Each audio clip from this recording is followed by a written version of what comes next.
ayat 65. Ha. Assalamualaikum. Waalaikumsalam Malinda. Surah Surah Taha. Kalau Cikgu Rahman mandu, Aliza boleh baca Cikgu? Okey. Terima kasih, Ustazah. Okey. Ke surat berapa Ustazah? Ke surat 316. 316.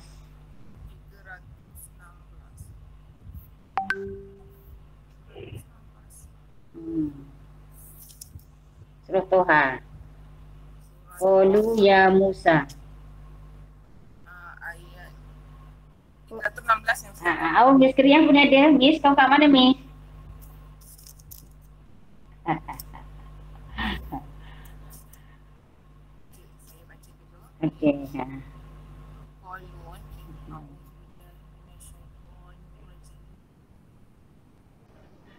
Bismillahirrahmanirrahim. قالوا يا موسى إما أن تلقي وإما أن نكون أول من ألقى. Alhamdulillah ni dekat rumah. Ya. Belum pergi lagi. Okey. Assalamualaikum semua. Waalaikumsalam. Salam. قال بل ألقوا فإذا حبالهم وعصيهم يخيل إليه من سحرهم أنها تسعى فأوجس في نفسه خيفة موسى قلنا لا تخف إنك أنت الأعلى وألق ما في يمينك تلقف ما صنعوا إنما صنعوا كيد ساحر ولا يفلح الساحر حيث أتى فألقي السحرة سجدا قالوا آمنا برب هارون وموسى قال آمنتم له قبل أن آذن لكم إنه لكبيركم الذي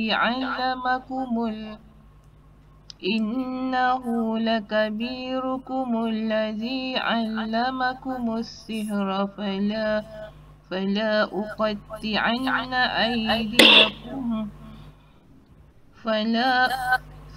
أقطعن أيديكم وأرجلكم من خلاف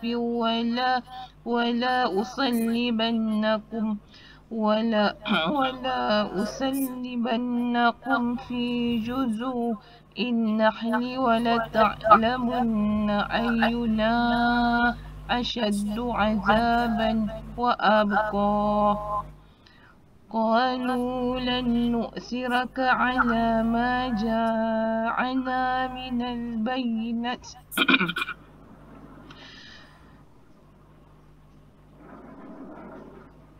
قالوا لن نؤثرك على ما جاءنا من البينات والذي فطرنا فاقض ما أنت قاد إنما تقضي هذه الحياة الدنيا إنا آمنا بربنا ليغفر لنا خطايانا وما أكرهتنا عليه من السحر والله خير وأبقى إنه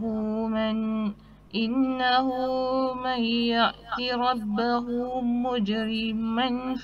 مجرما فإن له جهنم لا يموت فيها ولا يحيا ومن يأته مؤمنا قد عمل الصالحات فأولئك لهم الدرجات العلى جنات عدن تجري من تحتها الأنهار خالدين فيها وذلك جزاء من تزكى صدق الله العظيم.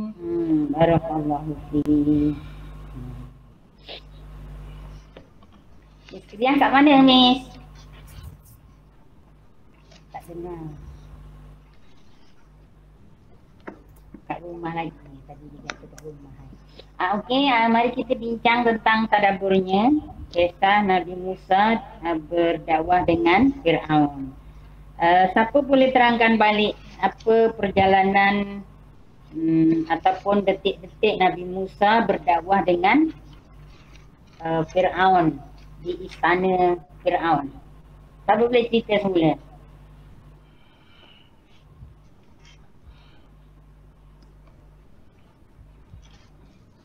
Macam mana Ustazah? Ceritakan semula detik-detik Nabi Musa berdakwah dengan Fir'aun.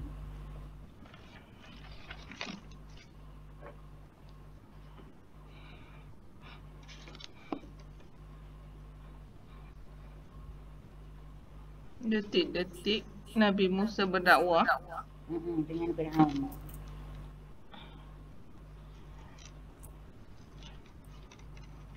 Sekejap ya Ustazah. Okey.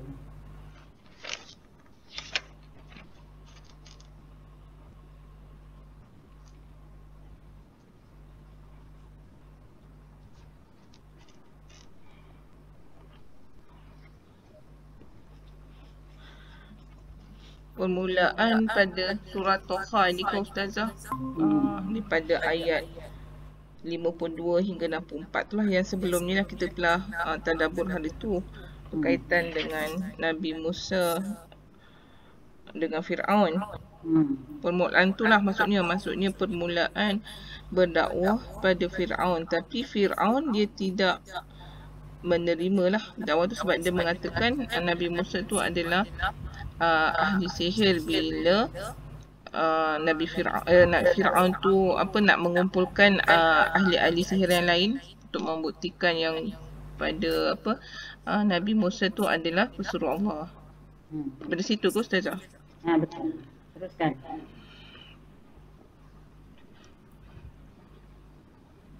Yang lain kalau nak sambung boleh juga.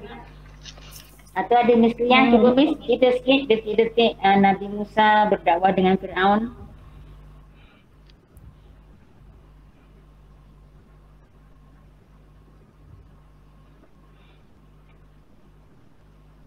Dia pengikut Nabi, pengikut Fir'aun semua terdiri daripada golongan adik-adik sihir kan. Betul. Dia tunjuk kepada Fir'aun sebab Fir'aun mengaku dia berpuasa. Jadi dia paling hebat lah. Tapi bila Nabi Musa ada, maksudnya Nabi Musa ni dia ada mukjizat yang dia boleh tunjukkan yang Allah perintahkan supaya Nabi Musa keluarkan mukjizat dia di depan ahli-ahli sihir ni lah. Jadi bila Nabi Musa tunjukkan dia punya mukjizat tu, jadi ahli sihir semua tunduk dan beriman kepada Nabi Musa. Dan dia rasa yang Fir'aun tu bukan yang paling berkuasa. Betul. Okey, apa pengajaran daripada surah Toha ayat 65 hingga 76? Dia macam seolah-olah macam Fir'aun tu nak suruh dia juga yang mengizinkan pengikut-pengikut dia tu beriman. Maksudnya kalau dia tak bagi izin, pengikut dia tak boleh beriman kepada Nabi Musa. Betul.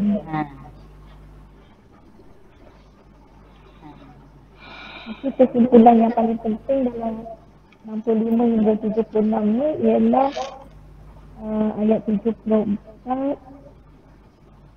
75, 76. Di saat kita kembali kepada Tuhan tu, kalau kita kembali dalam keadaan berdosa, kita akan masuk neraka. Jika kita bertaubat dan kita melakukan kebaikan, kita boleh masuk syurga. Okey. Apa syarat-syarat bertaubat? Ada berapa ya? 6 ke 7. Solat, ikhlas, berdakwah, apa itu ya?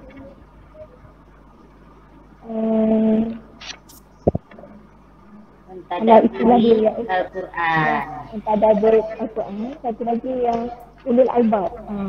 Menjadi ulul albab. Albab. Cuba ulang balik apa ciri-ciri ulul albab, ingat tak? Yang saya ingat faham Al-Quran, mentadabbur Al-Quran. Betul.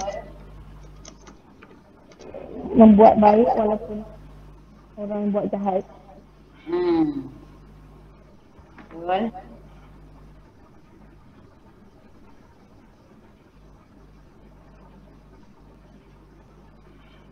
Satu ialah takut kepada Allah. Ciri-ciri ulul albab tu takut kepada Allah. Siapa boleh uraikan apa makna takut kepada Allah?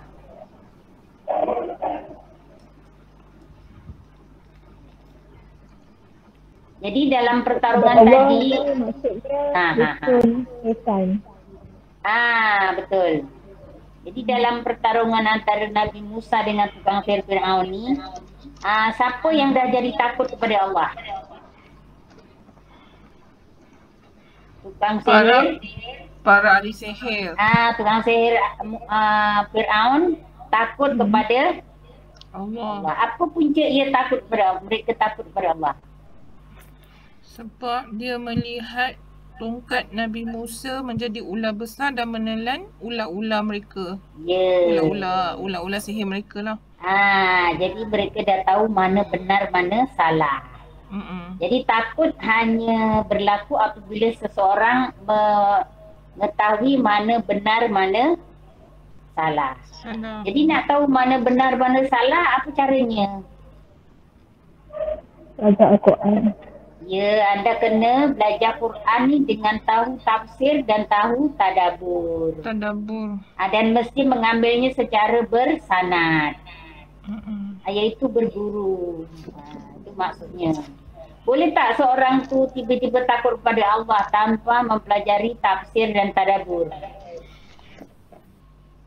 Tak boleh. Sebabnya tak ada kefahaman. Tak ada apa?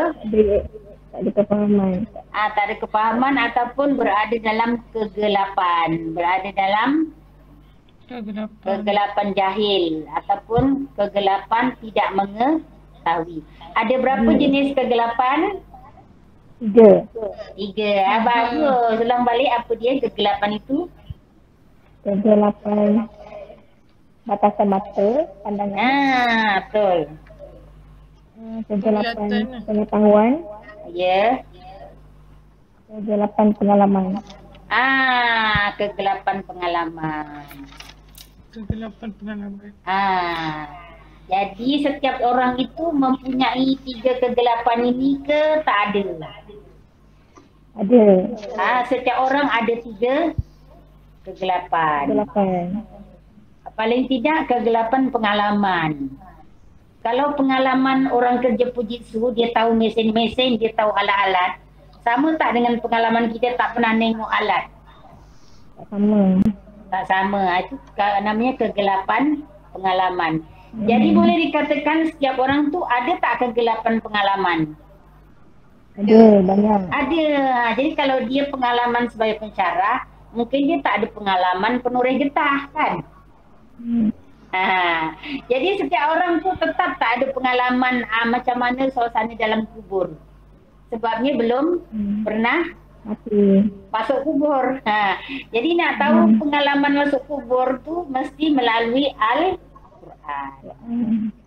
Apa pengalaman orang masuk kubur? Surah Munafikun ayat 10. Pengalaman orang masuk kubur ialah bila dah masuk nak balik semula ke dunia. Itulah namanya kalau dia tak belajar Quran, dia tahu tak pengalaman tu? Jadi belajar Quran ni memberi pengalaman. Memberi apa?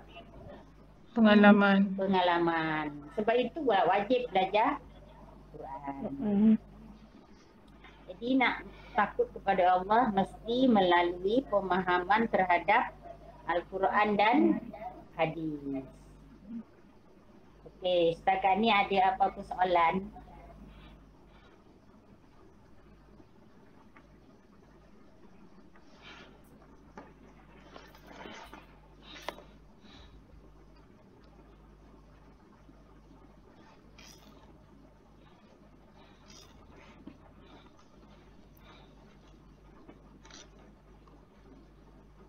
Yang dia tu dia masa zaman Fir'aun dia bunuh anak lelaki kan? Ya betul lah. Cuma Nabi Musa ni yang selamat lah.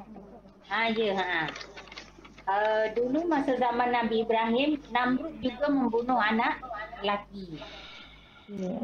Sebab itu Nabi Ibrahim ditinggalkan dalam gua. Lepas tu dah tinggalkan dalam gua sebabnya askar-askar Namrud tu berkeliling kat rumah-rumah tengok siapa ada anak lelaki, bayi lelaki dibunuh kan. Jadi Nabi Ibrahim disembunyikan dalam gua. Macam Nabi Musa dialihkan ke sungai. Ya. Jadi Nabi Ibrahim bila letak dekat gua je, maknya letak 1 hari dah macam 1 minggu. Dia datang lagi balik hari kedua dah macam 1 bulan.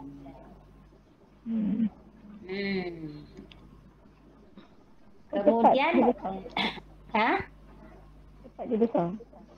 Cepat dia besar sebab itu mukjizatnya kan. Lepas tu maknya bawa balik ke rumah dia dah besar. Jadi dia tak boleh disembelih sebab yang sembelih tu yang bayi baru lahir. Tapi dia nak dicampakkan ke dalam api kan? Itu setelah dia berdakwah tentang la ilaha illallah baru dia nak dicampak dalam api. Kan dia sempat besar, sempat tolong pakciknya semua kan. Nabi Ibrahim. Okey, jadi apa syarat-syarat seseorang itu meninggal dunia dalam keadaan tidak membawa dosa? Apa syaratnya?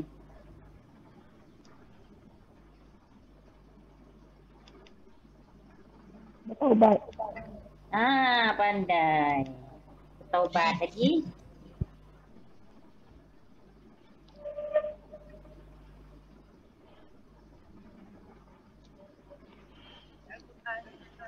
Syahadah. Syahadat. Betul. Lagi. Kita belajar tadabbur ni mesti banyak berfikir ya. Kalau tak berfikir namanya tak ada tadabbur. Bukti-bukti seseorang tu berfikir, pertama dia menyoal, yang kedua dia menjawab soalan. Itu tanda dia berfikir, baru dapat markah tadabbur, baru dapat pahala tadabbur. Dan syarat-syarat orang yang mentadabbur Quran itu wajib baginya merasa takut kepada Allah. Jadi kita nak bincang perkara yang wajib takut kepada Allah ni, dia ada dalam kitab Hikam. Jom kita pergi kitab Hikam. Jadi kalau yang syarat-syarat meninggal dunia tak membawa dosa, ada lagi tak saya? Syarat-syarat meninggal dunia tak bawa dosa ialah betul-betul memahami ilmu tauhid. Macam mana cara-cara betul-betul memahami ilmu tauhid tu? Mesti faham bahawa diri kita ini tidak mempunyai wujud. Diri kita apa? Tidak mempunyai wujud. Tidak mempunyai wujud. Wujud kita wujud yang diwujudkan oleh Allah. Kewujudan kita ibarat kita bercermin. Kita bercermin di cermin. Wujud kita ialah wujud di dalam cermin itu. Faham tak ya? Jadi kalau kita ni nak merasa bersih, maka hendaklah kita faham semua gerak dan diam kita digerakkan oleh Allah dan didiamkan oleh Allah. Faham tak ya? Itulah. InsyaAllah faham Ustazah. Bagus. Jadi apabila kita dah tahu kita gerak, kita bersolat, Allah yang izinkan, Allah yang kurniakan, kita buat baik, Allah yang kurniakan, jadi kita tidak menyimpan setitik pun kesombongan. Barulah namanya kita balik tanpa membawa dosa. Cuba ulang balik ayat ni macam penting aja. Siapa boleh ulang? Tadi tu surah Toha ayat 74-75 yang Azra tanya tadi. Syarat-syarat antara syarat-syarat yang menempatkan tak membawa dosa, memang betul-betul memahami tauhid. Macam mana untuk faham tauhid, kita kena faham bahawa diri tidak mempunyai wujud. Yang wujud kita ialah hanya wujud yang diwujudkan oleh Allah. Bagus.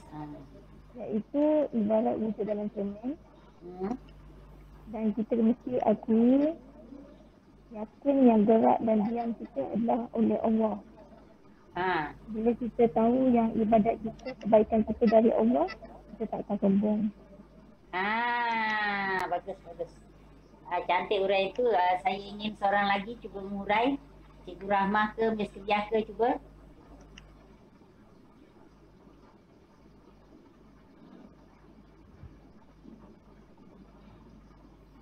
Ataupun Puan Nuridah ke.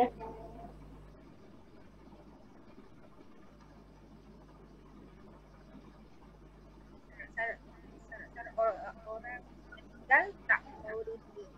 Kan tak Ustazah? Kena faham bahawa kita kena faham bahawa kita wujud kita mengikut ilmu tauhid. Kita wujud semuanya kerana Allah. Dan Allah yang gerakkan. Yang lakukan. Dan kita tahu kita daripada Allah tak akan rasa sombong. Bagus. Tu tadi dah faham. Okey, Aliza ke nak ulang ke? Cikgu Rahmah ke? Ustazah, kalau dikatakan kita ni berdamai dengan takdir, maksudnya ikut ajalah apa yang takdir telah tentukan. Betul. Pandai. Betul.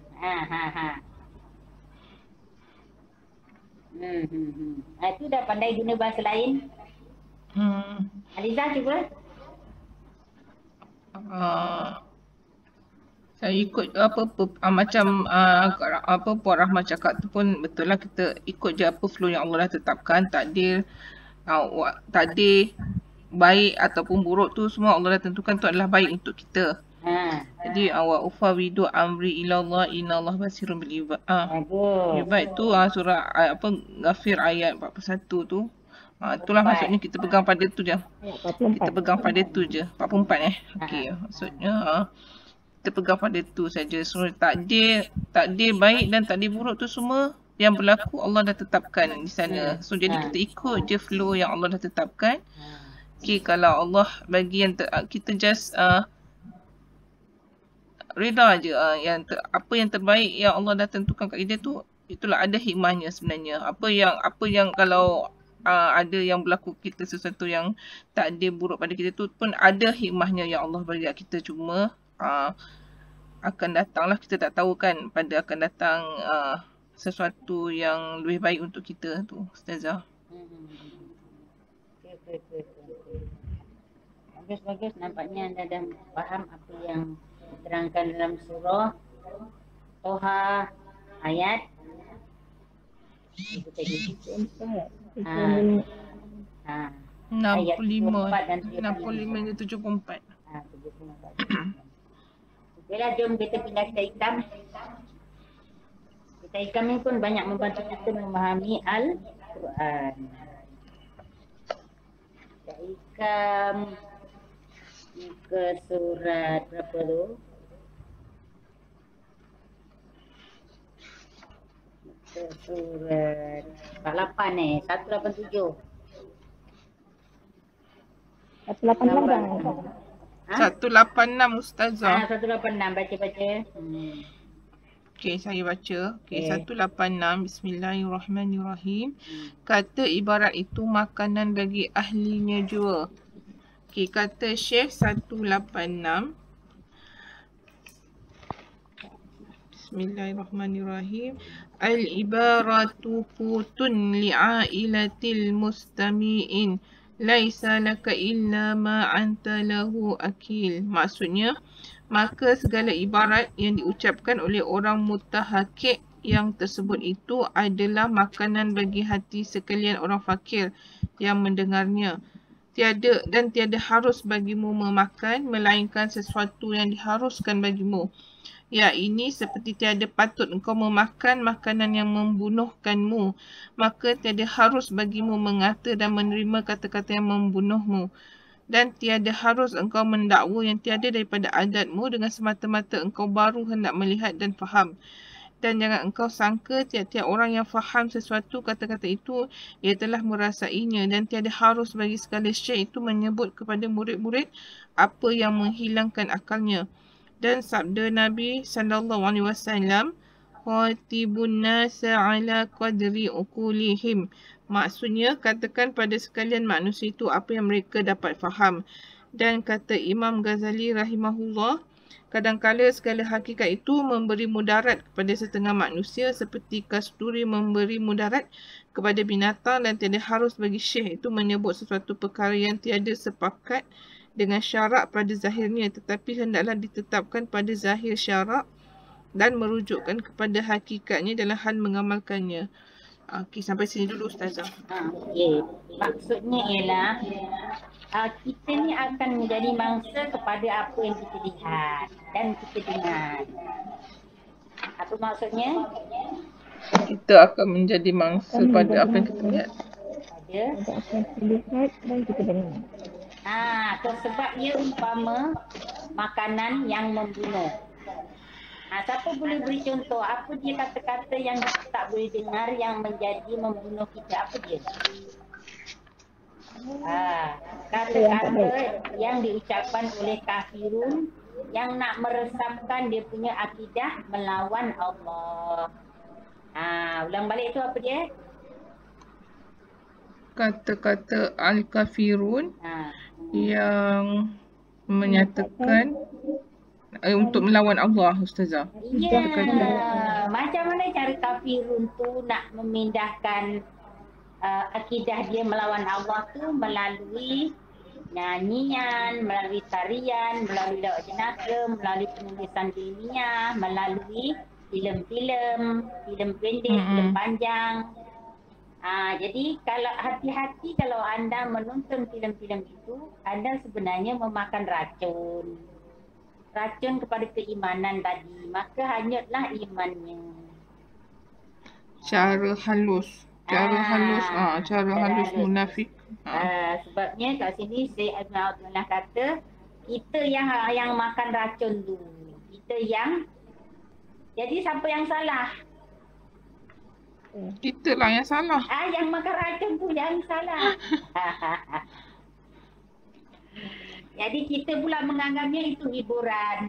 Tapi sebenarnya itu adalah racun. Jadi tak bolehlah pulang ke akhirat dengan tanpa membawa dosa. Sebabnya fikirannya sudah diracuni. Imannya sudah rosak.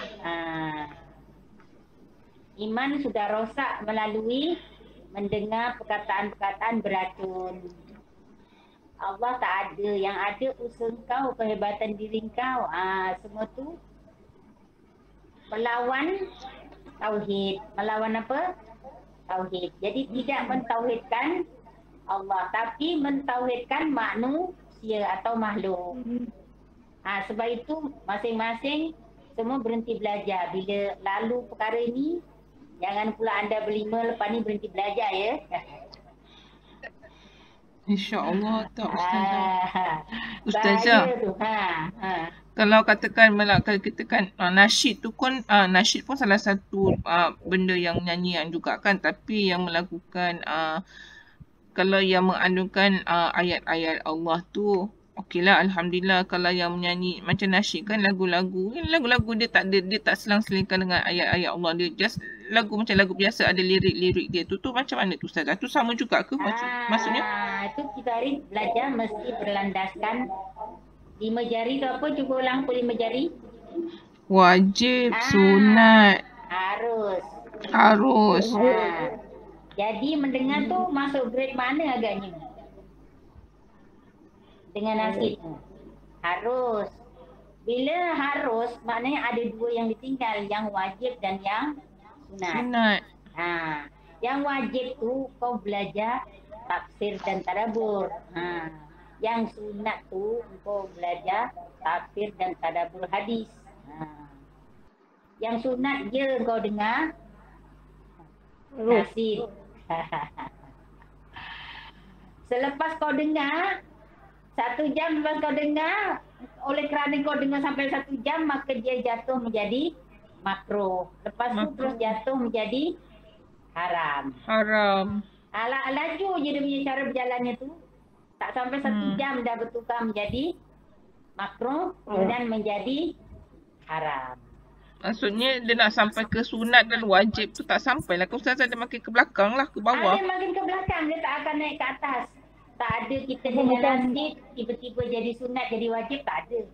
Mesti turun. Macam kita bersukan sampai kita solat lah. Sama macam kita dengar sarahan sampai larut malam, kemudian tak boleh bangun solat subuh. Itu pun sama, mengerjakan yang harus serta meninggalkan yang wajib dan yang sunat. Jadi macam mana kita nak amalkan surah Toha ayat 74-75 tadi tu? Iaitu pulang ke akhirat tanpa membawa dosa. Lagi untung jadi tukang sihir Nabi Musa. Tukang sihir yang berlawan dengan Nabi Musa. Bila dia nampak aja itu kebesaran Allah, dia terus beriman. Jadi yang dosa dia selama ni banyak tu semua jadi bersih. Maknanya termasuk ke macam teknologi telefon ke?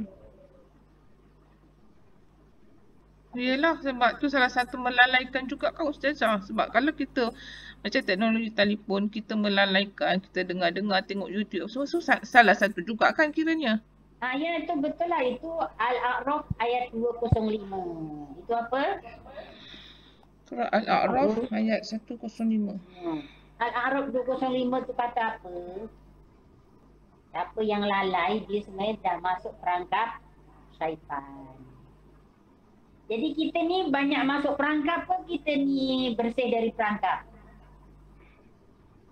Banyak masuk secara halus, secara tak sedar. Kita dah masuk dalam perangkap secara halus tak sedar dengan cara kita dah jadi tertagih tengok filem-filem Hollywood, Bollywood dan juga Korean Wood dan macam-macam wood lain lah. Dan yang tertagih tu daripada umur belasan, 20-an, 30-an, 40-an, 60-an, 70-an, 80-an pun tertagih. Tertagih tengok filem wood tadi tu.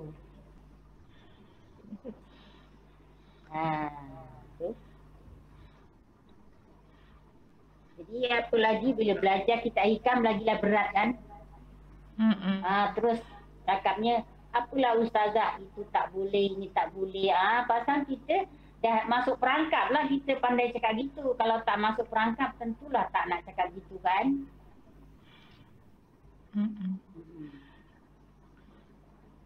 Okey, sambung bacaan.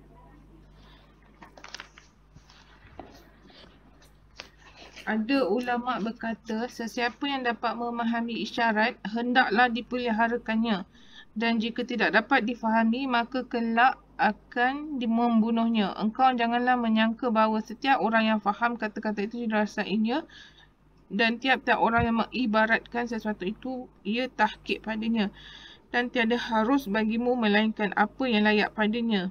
Dan pengarang telah berkata dalam kitab Lataif Al-Minan, hanya sesungguhnya engkau hendaklah mengikut pada syekh yang menunjukkanmu kepada Allah dan mengeluarkanmu daripada penjara hawa nafsu dan memasukkanmu kepada Tuhanmu dan yang membersihkan cermin mata hatimu hingga nyatalah dalamnya segala nur padamu dan pada memperjalankanmu hingga engkau sampai kepadanya. Itu maksudnya apa tu?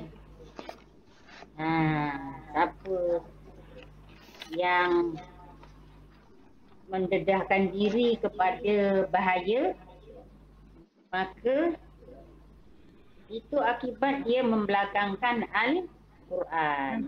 Kitab Lataiful Minan. Lataif Al-Minan. Tiada mengikut imam. Jadi imam kita adalah Al-Quran. Macam mana kita nak mengikut imam iaitu Al-Quran kalau kita tak faham apa isi dalam Al-Quran. Itulah. Jadi bila kita dah faham Quran, maka namanya kita membersihkan cermin mata hati. Jadi cermin kita biarlah kecil. Macam cermin dekat bedak muka tu, kecil kan? Tapi boleh nampak kan? Macam itulah. Cermin hati biar kecil tapi bersih. Macam nak bersihkan cermin hati? Itulah mengetahui bahawa setiap gerak dan diam kita semua Allah yang menggerakkan, Allah yang mendiamkan. Apa maksud cermin mata hati yang kecil tu, Ustazah? Cermin mata hati yang kecil tu maknanya tauhid kita tu benar. Dan lagi cermin kita itu bersih. Macam mana nak cermin hati itu bersih? Melihat Allah dalam setiap makhluknya. Maksudnya setiap makhluk yang hidup ini adalah dihidupkan oleh Allah. Dan makhluk itu telah menerima qada qadar dari Allah.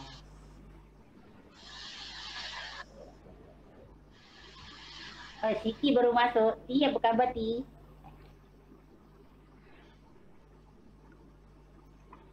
Siti. Tak dengar Siti.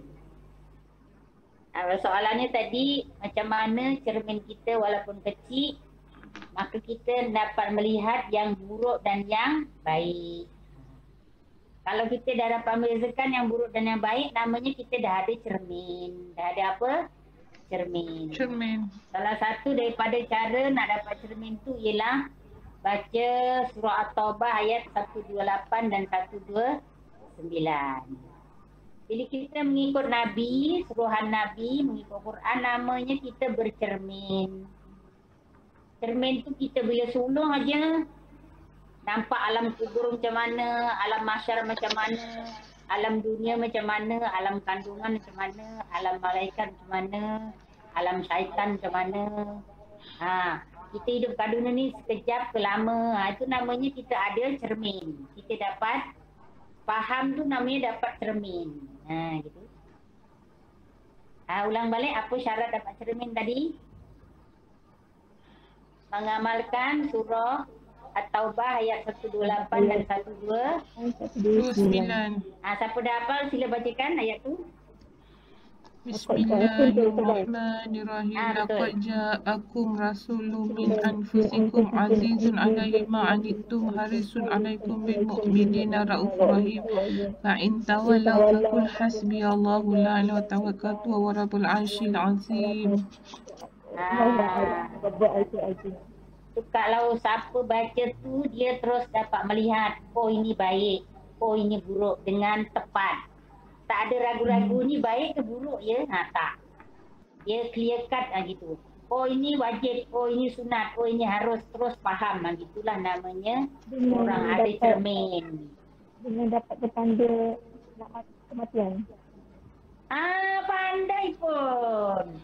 Dan dapat merasai bilalah peluang aku yang terakhir hidup di dunia ni. Sampai bila aku boleh buat baik. Jangan sampai nanti aku dah masuk kubur minta malaikat balik semula ke dunia. tu ada yang belum settle kat dunia, ya Allah aku nak balik lagi. Jangan. Kalau boleh kita semua benda kita settlekan lagi tu.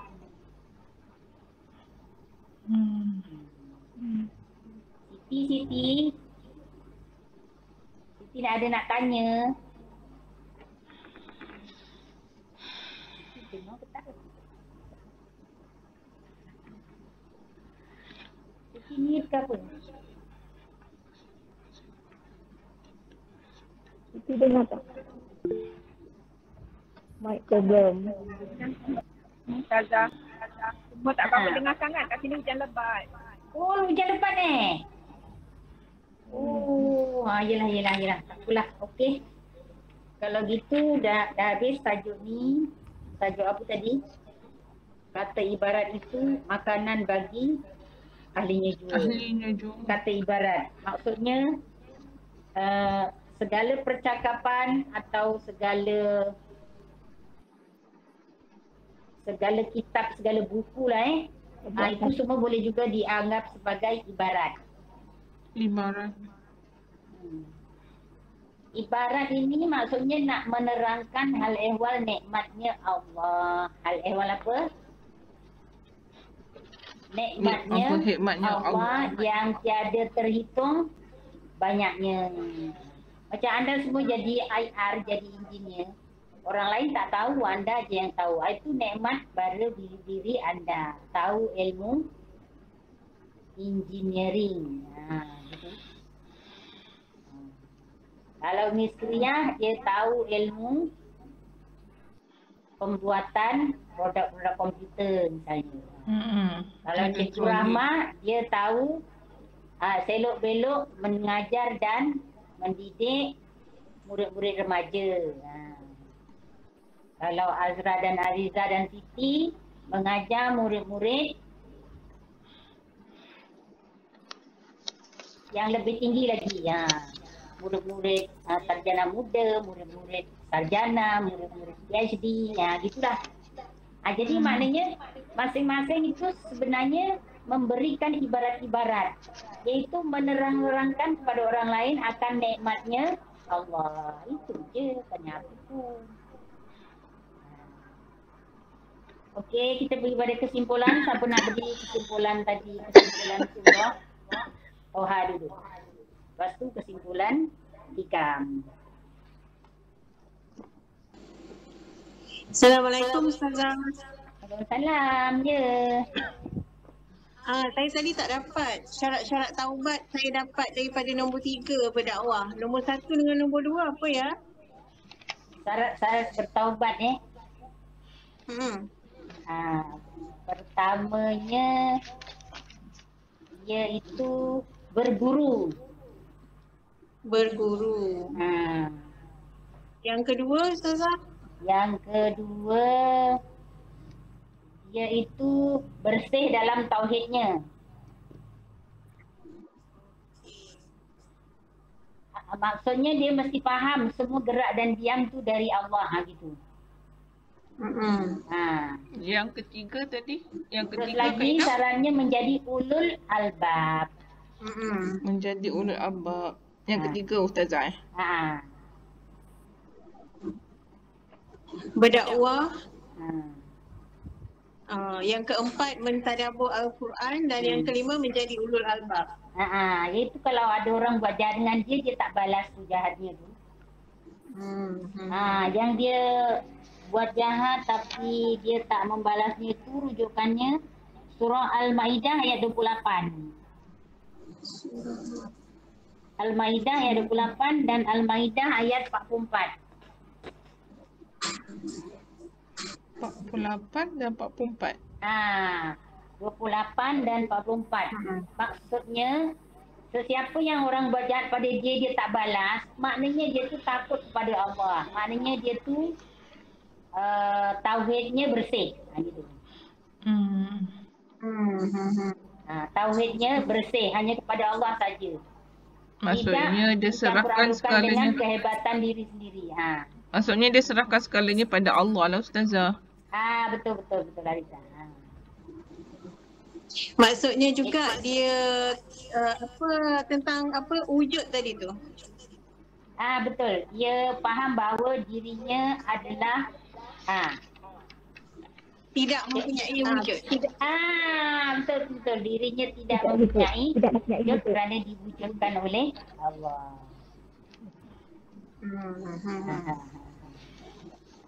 Dia macam dalam kitab Hikam buku 1 kan? Jilid 1.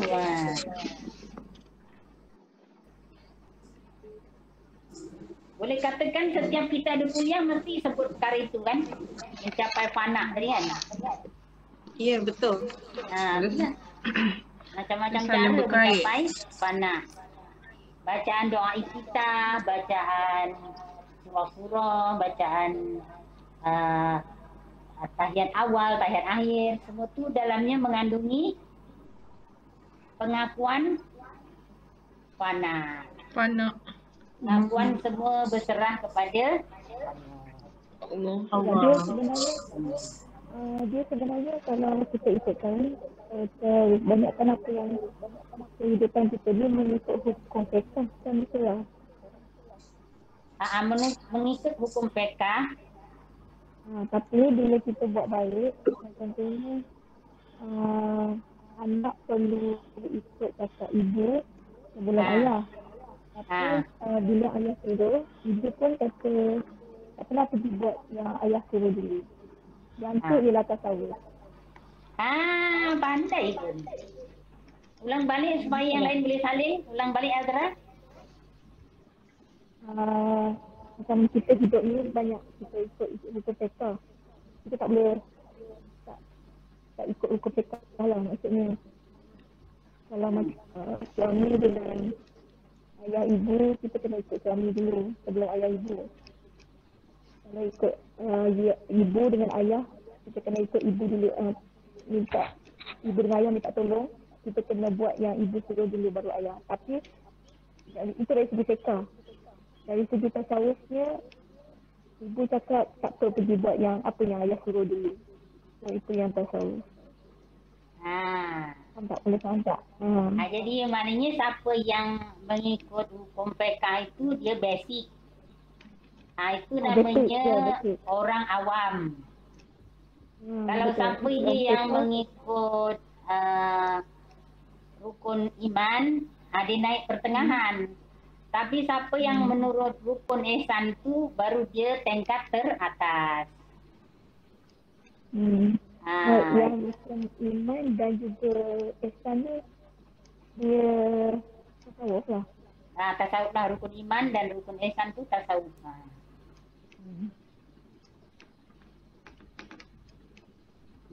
Lama-lama pandai dah anda.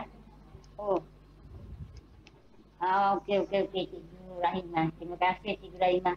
Cikgu Rahmah join. Cikgu Rahmah minta izin keluar.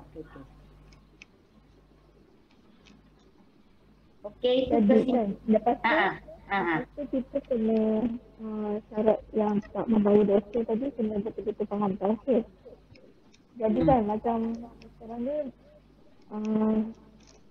masa kita belajar tasawuf ni, dia support fiqh juga, dia support tauhid juga. Betul. Jadi dia konflik lah. Jadi lebih baik. Ya betul, dia lebih halus lagi tu.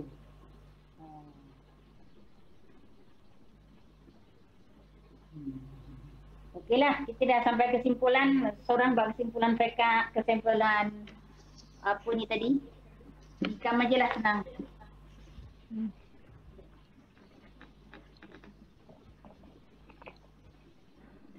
Untuk kitab hikam ni cara halus orang munafikun untuk menyesat kita umat Islam adalah dengan cara-cara yang melalaikan. Contoh, kita tengok filem, kita tengok orang bernyanyi bersama. Okay, maksudnya benda-benda yang mengasyikkan lah.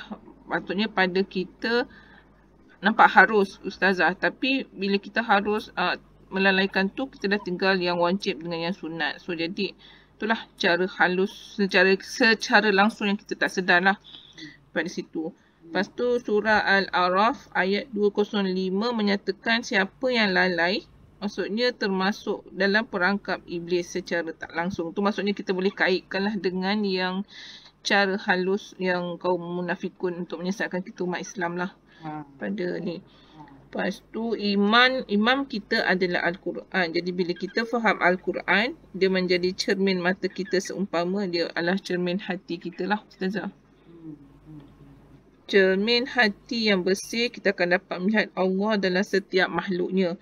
Maksudnya dalam setiap makhluknya tu, Allah setiap makhluknya tu telah menerima qada dan qadar Allah. Maksudnya daripada situlah kita boleh tahu daripada melihat Allah dalam setiap makhluknya. Itu je yang saya dapat simpulkan dulu Ustazah yang ni. Untuk ikam. Masing-masing ada yang tengah hujan lebat, ada dalam perjalanan, ada yang rumah tengah direnovate. Okeylah, kita berhenti setakat ini dulu ya. Siti je yang belum dengar suara Siti. Mic rosak. Mic Siti rosak. Takut. Terima kasih join Siti.